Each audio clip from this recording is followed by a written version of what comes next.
Bismillahirrahmanirrahim. Assalamu alaikum dear students.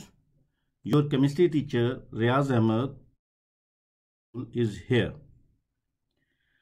Today we will study chapter number 7 electrochemistry, and today's topic is introduction about basic terms in electrochemistry.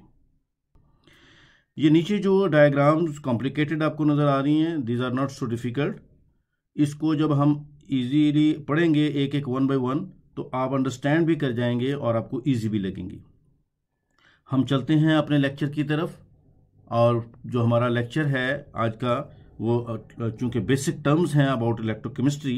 First of all will study what is electrochemistry. Electrochemistry is the branch of chemistry that deals with the relationship between electricity and chemical reactions. It involves oxidation and reduction reactions, which are also known as redox reaction. मैं आपको जैसा कि पहले भी simple way में भी understand करवाता हूँ in your language as well, because bilingual आप वेरी इजीली अंडरस्टैंड करते हैं. तो इलेक्ट्रोकेमिस्ट्री कहना चाह रहा है कि ये केमिस्ट्री की वो ब्रांच है जो इलेक्ट्रिसिटी यानी कि बिजली जो घरों में आप यूज़ करते हैं इसका केमिकल रिएक्शन के साथ एक रिलेशनशिप शो करवाती है. क्योंकि आपने घरों में देखी होंगी, ये मेरे नीचे बॉटम में आपको नज़र आ रही हैं लेड स्टोरेज बैटरीज. इस तरह की बैटरीज आपने अपने घरों में देखी होंगी. इन बैटरीज में कुछ केमिकल होते हैं जिनके केमिकल रिएक्शन से बिजली पैदा होती है. तो यही हमने इलेक्ट्रोकेमिस्ट्री में पढ़ना है. यही एक ब्रांच है जिसमें इलेक्ट्रिसिटी पैदा हो यानी केमिकल रिएक्शन से, या किसी भी इलेक्ट्रिसिटी के ज़रिए हमको केमिकल रिएक्शन कर सकें. और इसी तरह आगे आपने देखा इलेक्ट्रोकेमिस्ट्री में कहता है इसके अंदर ऑक्सीडेशन रिडक्शन रिएक्शन भी होते हैं. तो फिर आप देखेंगे दी रस्टी गियर्स ये क्यों फिर मैंने बनाए हैं या मैंने शो करवाए हैं. ये है एक्चुअली जो मैं बात कर रहा हूँ कि ऑक्सीडेशन एंड रिडक्शन रिएक्शंस भी इलेक्ट्रोकेमिस्ट्री में इस ब्रांच में आते हैं. हमने स्टडी करने हैं. इनको कलेक्टिवली रिडॉक्स रिएक्शंस कहते हैं. और ये रस्टिंग इज द प्रोसेस, और ये बिल्कुल ऑक्सीडेशन रिडक्शन का ही प्रोसेस है जिसको हम डिटेल से आगे पढ़ेंगे. तो इसलिए अभी हम one by one just terms को अंडरस्टैंड कर रहे हैं, डिटेल्स हम आगे पढ़ते जाएंगे. Next, redox reaction. अभी हमने पढ़ा रिडॉक्स रिएक्शन, तो देन रिडॉक्स रिएक्शन को एक्सप्लेन करते हैं. What is redox reaction? A chemical reaction in which oxidation and reduction process are involved is called oxidation reduction reaction और redox reaction. ऐसे तमाम केमिकल रिएक्शन जिसमें ऑक्सीडेशन रिडक्शन साइमल्टेनियसली हो रही है, इकट्ठी हो रही है, और आमतौर पे सब में ऐसी है जनरल कि ऑक्सीडेशन रिडक्शन बोथ होती हैं, तो इसको हम क्या कहेंगे कि ये रिडॉक्स रिएक्शन है. यहाँ भी एक रस्टी कार मैंने शो की है. ये रस्टी कार है, ये भी आपका रस्टिंग जो रिडॉक्स रिएक्शन को शो कर रही है, ये हम पीछे डिस्कस कर चुके हैं. और इसी तरह एक मैंने बैटरी यहाँ शो की है, वो लेड स्टोरेज बैटरी जो यूपीएस के साथ ये गाड़ियों में आपने देखी जो पीछे गुजर गई है.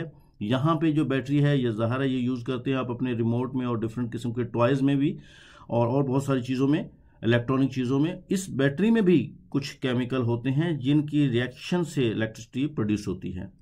वे टू टेक प्लेस, ये रिडॉक्स रिएक्शन किस तरीके से ये वक़्फ़ पज़ीर होता है या टेक प्लेस होता है. Redox reactions either take place spontaneously and produce electricity, और electricity is used to drive non spontaneous reaction. In first part में अगर देखें तो रिडॉक्स रिएक्शन कहते हैं दो वे से हो सकता है. ईदर टेक प्लेस स्पॉन्टेनियसली, या तो खुद ब खुद होगा, एंड प्रोड्यूस इलेक्ट्रिसिटी मीन और इलेक्ट्रिसिटी पैदा करेगा. और दूसरा वे, और के बाद दूसरा वे है कि या ये करेगा इलेक्ट्रिसिटी यूज करेगा, एंड फिर नॉन स्पॉन्टेनियस रिएक्शन होगा ये, और उस रिएक्शन से हम आगे काम लेंगे. यानी कि इलेक्ट्रिसिटी के जरिए हम कुछ रिएक्शन करवाएंगे और उस रिएक्शन से कुछ काम लेंगे. ये आगे हम डिटेल से इसको पढ़ेंगे तो आप अंडरस्टैंड बड़े इजीली कर लेंगे. नेक्स्ट टर्म देखते हैं जी क्या है, स्पॉन्टेनियस रिएक्शन. जो भी देखें डेफिनेशन में करवा रहा हूँ उसके अंदर जो भी एक डिफ़िकल्ट टर्म आ रही है हम आगे फिर उसको अंडरस्टैंड कर रहे हैं. जो भी आपके लिए एक न्यू टर्म है हम उसको आगे फिर एक्सप्लेन कर रहे हैं. आपने पीछे पढ़ा कि रिडॉक्स रिएक्शन के जो वे थे उसमें दो वे थे, एक स्पॉन्टेनियस एक नॉन स्पॉन्टेनियस. अब हम स्पॉन्टेनियस रिएक्शन को देखते हैं कि what kind of the spontaneous reaction. Spontaneous reactions are those which take place on their own without any external agent. मैंने मीनिंग में कहा था जो खुद ब खुद होते हैं, लेकिन यहाँ पे इजीली उनको अंडरस्टैंड करवा दिया डेफिनेशन में कि ये टेक प्लेस करते हैं ऑन देयर ओन. और दूसरा उन्होंने बता दिया विदाउट एक्सटर्नल एजेंट. कोई भी एक्स्ट्रा एजेंट जो है बाहर से आके उसको रिएक्शन नहीं करवाएगा, ये ऑटोमेटिकली अंदर से रिएक्शन होगा. जैसा कि आपके लेड स्टोरेज बैटरी यूपीएस के साथ, गाड़ियों के साथ जो आपने देखी होंगी, उसमें जो केमिकल रिएक्शंस होते हैं ये स्पॉन्टेनियस रिएक्शन है, ये खुद ब खुद होते हैं और इलेक्ट्रिसिटी प्रोड्यूस करते हैं. कोई स्पेशली चीज़ हमें जो अंदर केमिकल डाल दिया वही केमिकल रिएक्शन आपस में करके इलेक्ट्रिसिटी प्रोड्यूस करेंगे. उस केमिकल को बाद में कोई एक्स्ट्रा जो है ना उसको नहीं करेगा कि वो उसके अंदर एक एजेंट के तौर पे काम करे और उससे रिएक्शन करवाए. जो चीज़ अंदर है वो खुद ब खुद रिएक्शन करती हैं. एग्जाम्पल के तौर पे ये लिखा है कि ये रिएक्शन टेक प्लेस करते हैं गैल्वानिक सेल में. गैल्वानिक सेल जो है ये एक्चुअली जो डायग्राम मैंने बनाई है ये आपको शायद नज़र आ रही है, बट मे बी आप फर्स्ट टाइम देख रहे हैं, आपको डिफ़िकल्ट लग रही हो, लेकिन चूंकि आगे हमने इसको डिटेल से पढ़ना है, यहाँ जस्ट मैंने इसलिए सिर्फ डायग्राम शो कर दी है गैल्वानिक सेल की, तो इसलिए मैं इसको ज़्यादा डिटेल से अभी नहीं बताऊँगा. जस्ट आपको अभी डायग्राम ही अंडरस्टैंड कर लें कि ये एक किस्म के जो आपके लेड स्टोरेज बैटरी जो आप घरों में यूपीएस के साथ इस्तेमाल करते हैं या गाड़ियों में, ये उसी का एक सिंपल वे है कि उसमें इसी तरह के जब एक सेल होता है उस सेल के अंदर दो पार्ट होते हैं. एक पार्ट में एक प्लेट लगी होती है, दूसरे पार्ट में दूसरी प्लेट लगी होती है, उनका आपस में लिंक होता है और उसी लिंक के को फिल करने के लिए electron from one place to another place ये इलेक्ट्रॉन जैसे जा रहे हैं और ये फ्लो करते हैं और इसी फ्लो से इलेक्ट्रिसिटी पैदा होती है. इसको डिटेल से हम आगे पढ़ते हैं इंशाल्लाह. नेक्स्ट देखते हैं नॉन स्पॉन्टेनियस रिएक्शन क्या है. Non spontaneous reactions are those which take place in the presence of an external agent. कि वो हैं जो टेक प्लेस करते हैं कैसे, in the presence of external agent, यानी कि इसके लिए कोई चाहिए हमें बाहर से एजेंट जो रिएक्शन करवाए. और जो जनरली क्या होता है, ये बाहर का एजेंट इलेक्ट्रिसिटी खुद होता है. रिएक्शन तो केमिकल रिएक्शन होना है, टू डिफरेंट केमिकल्स के बिटवीन रिएक्शन होना है, बट ये रिएक्शन करवाने के लिए हमें इलेक्ट्रिसिटी यूज़ करनी पड़ती है एज ए एक्सटर्नल एजेंट. जैसा कि इस डायग्राम में भी आप देख सकते हैं, एग्जाम्पल में उन्होंने कहा इलेक्ट्रोलाइटिक सेल जो है इसकी एग्जाम्पल है. और इसमें आप देख सकते हैं कि ये ऑलरेडी एक प्लेट है एनोड की, यानी कि एक प्लेट है और ये दूसरी प्लेट कैथोड है, लेकिन ये हम इलेक्ट्रिसिटी दे रहे हैं बैटरी के थ्रू. या बैटरी देख रहे हैं, बैटरी के थ्रू हम इलेक्ट्रिसिटी दे रहे हैं, देन रिएक्शन होंगे. ये इनसाइड जो रिएक्शन है ये तब होंगे जब हम इलेक्ट्रिसिटी इसको हम देंगे. इस वाले सेल को इलेक्ट्रोलाइटिक सेल कहते हैं. इसको भी डिटेल से हम आगे पढ़ेंगे, लेकिन अभी जस्ट एग्जांपल के तौर पे हम ये कहना चाह रहे हैं कि नॉन स्पॉन्टेनियस रिएक्शन वो हैं जिनको बाहर से कोई एजेंट आएगा, यानी कि इलेक्ट्रिसिटी आएगी और वो रिएक्शन करवाएगी, खुद ब खुद रिएक्शन नहीं होंगे. नेक्स्ट चलते हैं, हमारी स्लाइड है.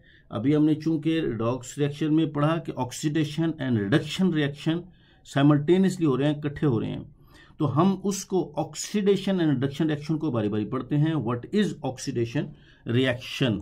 Oxidation reaction, the reaction which involves addition of oxygen, removal of hydrogen, loss of electron. ये तीन पार्ट हैं. जस्ट इनको अगर कलेक्टिवली देखें तो दिस इज ऑक्सीडेशन. कि ऑक्सीडेशन या तो ऑक्सीजन उसमें ऐड हो रही है, या उसमें हाइड्रोजन रिमूव हो रही है, या इलेक्ट्रॉन लॉस हो रहा है, इलेक्ट्रॉन ज़ाया हो रहा है या वेस्ट हो रहा है, या इलेक्ट्रॉन रिमूव हो रहा है. तो reduction opposite of this oxidation. Reduction, when you study the reduction, this is very easy. अगर ऑक्सीडेशन अंडरस्टैंड हो जाए तो reduction is very easy because just opposite of the oxidation. The reaction which involves removal of oxygen, addition of hydrogen, gain of electron. आप check कर सकते हैं, इसमें addition of oxygen था और इसमें removal of oxygen है. उधर अगर removal of hydrogen है, इधर addition of hydrogen है. उधर अगर loss of electron है तो इधर gain of electron है. तो just opposite of each other. That's why this is very easy. और एक और बात याद रखें, ये नोट में मैंने लिख दी है, you can see this note. Both of these process take place simultaneously in a reaction. किसी एक रिएक्शन में दोनों चीज़ें इकट्ठी हो रही हैं. वाई? कि बिकॉज देखें, अगर एक लॉस ऑफ इलेक्ट्रॉन कर रहा है, एक अगर एलिमेंट या एक एटम अगर लॉस ऑफ इलेक्ट्रॉन कर रहा है तो वो इलेक्ट्रॉन जाएगा कहाँ? वो दूसरा कोई एलिमेंट जिससे वो रिएक्शन कर रहा है वो उसको गेन कर लेगा। इसी तरह आपका एडिशन ऑफ हाइड्रोजन में हाइड्रोजन अगर उसने ऐड करना है तो लेगा कहाँ से? जो दूसरा एलिमेंट है उससे लेगा। रिमूवल ऑफ हाइड्रोजन की बात कर रहा है तो इसका मतलब है रिमूवल ऑफ हाइड्रोजन कैसे होगी, कहाँ जाएगा वो हाइड्रोजन? हाइड्रोजन फिर दूसरे एलिमेंट पर जाएगा। तो ये एक दूसरे के साथ जुड़े हुए, एक दूसरे के साथ जरूरी हैं। इसलिए हम कहेंगे कि बोथ प्रोसेस जो है ना वो साइमल्टेनियसली का मतलब है इकट्ठे हो रहे होते हैं, साइमल्टेनियसली एक ही वक्त में हो रहे होते हैं, एट द सेम टाइम। तो ये रिएक्शन एक ही रिएक्शन में सेम टाइम हो रहे हैं। वी कैन से दैट कि where there is a oxidation there is a reduction. जहां भी ऑक्सीडेशन है वहां रिडक्शन मस्ट है। ये नहीं हो सकता किसी एक में हम कहें कि ये रिएक्शन में सिर्फ ऑक्सीडेशन है, रिडक्शन नहीं है। ऑब्वियसली या वो रिएक्शन इनकम्प्लीट रिएक्शन है या वो रिएक्शन का भी हाफ वे बताया जा रहा है। कंप्लीट रिएक्शन में दोनों चीजें इकट्ठी हो रही होती हैं। जी नेक्स्ट हम स्लाइड में इनको वन बाय वन अंडरस्टैंड भी करते हैं। जो जो अभी बात की थी हमने, जैसा कि ऑक्सीडेशन में हमने एडिशन ऑफ ऑक्सीजन की और उधर हमने रिडक्शन में रिमूवल ऑफ ऑक्सीजन की बात की। इनको अलग-अलग डिस्कस करते हैं कि ऑक्सीजन की एडिशन रिमूवल कैसे होती है साइमल्टेनियसली एक ही रिएक्शन में। इसी तरह रिमूवल ऑफ हाइड्रोजन और एडिशन ऑफ हाइड्रोजन कैसे होती है एक ही रिएक्शन में। इसी तरह gain and loss of electron कैसे होता है। चलते हैं जी नेक्स्ट स्लाइड की तरफ। जी ये एग्जांपल देखें जी, based on the addition and removal of oxygen की बात करते हैं। पहले रिएक्शन गिवन है, यहां पे आप देख सकते हैं 2 मॉलिक्यूल्स ऑफ जिंक ऑक्साइड्स, ये गिवन है 2 molecule of zinc oxide and here is a carbon 1 atom only.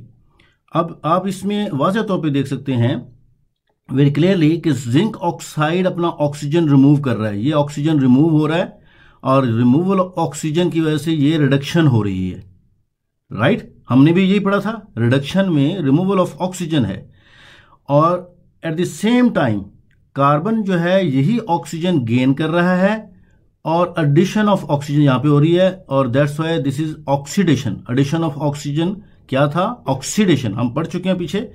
और ये दोनों जगहों पे आप देख सकते हैं कि यहां पे जिंक अपना ऑक्सीजन रिड्यूस कर चुका है यानी कि रिमूव कर चुका है और कार्बन गेन कर चुका है यानी कि ऐड कर चुका है ऑक्सीजन।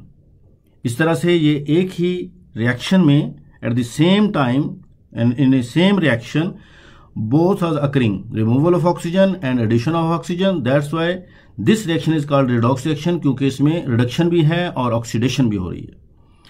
सेकंड हम देखते हैं example based on the removal of and addition of hydrogen की बात। इसमें देखें ये 1 मॉलिक्यूल ऑफ हाइड्रोजन सल्फाइड है और 1 मॉलिक्यूल ऑफ क्लोरीन गैस है।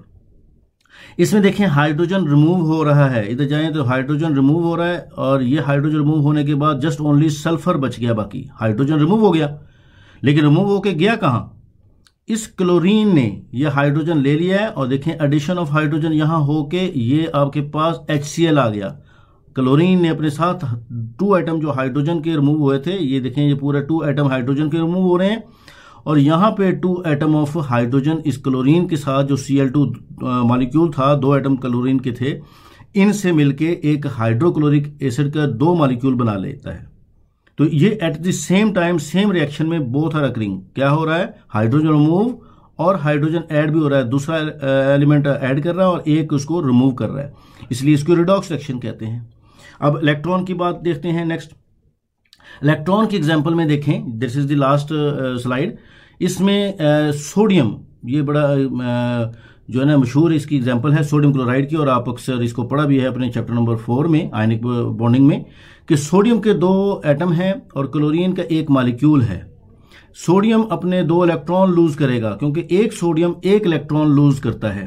आपको पता होगा सोडियम के 11 अगर इलेक्ट्रॉनिक कॉन्फ़िगरेशन में अगर हम फिटिंग करें तो 1 इलेक्ट्रॉन इन एक्स्ट्रा होता है एक लास्ट शेल में, वो लूज करेगा और वो 1 इलेक्ट्रॉन लूज करेगा 1 एटम। लेकिन यहां 2 एटम है, 2 इलेक्ट्रॉन लूज हुए। क्लोरीन के 1 एटम को 1 इलेक्ट्रॉन चाहिए था, यहां पे क्लोरीन एक मॉलिक्यूल फॉर्म में है, इसमें 2 एटम है तो 2 एटमों को 2 इलेक्ट्रॉन चाहिए होंगे। इस तरह से ये 2 क्लोराइड आयन बन जाएंगे और इसी तरह से 2 ही सोडियम आयन बन जाएंगे जब 1 इलेक्ट्रॉन लूज कर देगा sodium. After losing the electron oxidation हुई और 2 सोडियम आयन बन गए। इसी तरह ये इसने वो इलेक्ट्रॉन जो उसने लूज किए थे गेन किए, और गेन ऑफ इलेक्ट्रॉन से क्या हुआ, ये रिडक्शन हुई और ये क्लोराइड आयन 2 बन गए। ये दोनों मिलके फिर 2 जो है इसके क्रिस्टल लेटर सोडियम क्लोराइड के बना लेगा 2। तो होपफुली आप अंडरस्टैंड कर गए हैं इस लेक्चर को, एंड नेक्स्ट लेक्चर के लिए इंतजार कीजिएगा। इंशाल्लाह नेक्स्ट लेक्चर के साथ हाजिर होते हैं, आपको दोबारा मिलते हैं इंशाल्लाह। See you again in next video. Have a nice day.